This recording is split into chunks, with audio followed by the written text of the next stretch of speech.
সময় ১৯৮৫ সালের কোনো এক শীতের রাত। গ্রামের এক কোণায় ছিল এক পরিত্যক্ত জমিদার বাড়ি। বাড়িটির পাশে একটি পুরনো কুঁয়ো, অনেক বছর ধরে বন্ধ।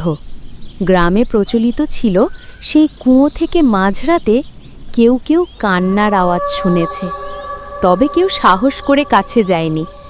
তবু গ্রামেরই এক যুবক, নাম রিয়াজ, বিশ্বাস করত না এসব কুসংস্কারে।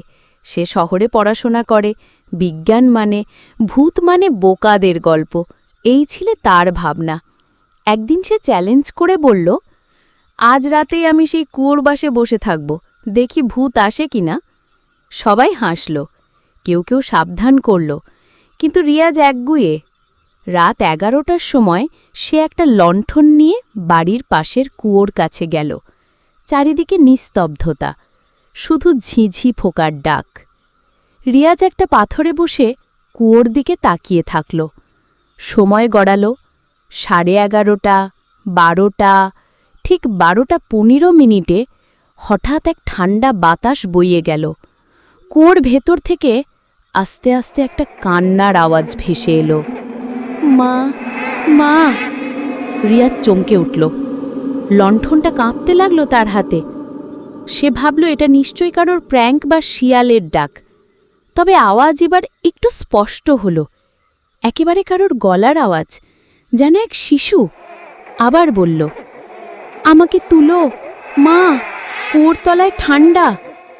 রিয়াজ উঠে দাঁড়ালো, ভয়ে শরীর জড়সড়। হঠাৎ লণ্ঠনের আলো নিভে গেল। কুয়োর পাশে হঠাৎ একটা ঠান্ডা হাত তার হাত চেপে ধরল। সে আতঙ্কে চিৎকার করতে গিয়েও গলা থেকে শব্দ বেরোল না।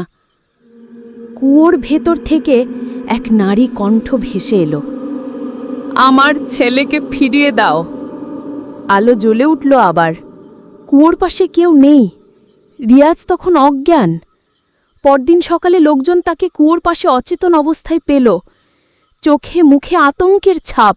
জ্ঞান ফেরার পর সে কিছু বলতে পারল না, তবে শহরে ফিরে গিয়ে আর কখনো গ্রামে আসেনি। সেই কুয়োর ইতিহাস খুঁজতে গিয়ে জানা যায়, ৩০ বছর আগে এক জমিদার তার অবৈধ সন্তানকে গোপনে ওই কুয়োতে ফেলে দিয়েছিল। মা সেই কষ্ট সইতে না পেরে নিজেও কুয়োতে ঝাঁপ দেন।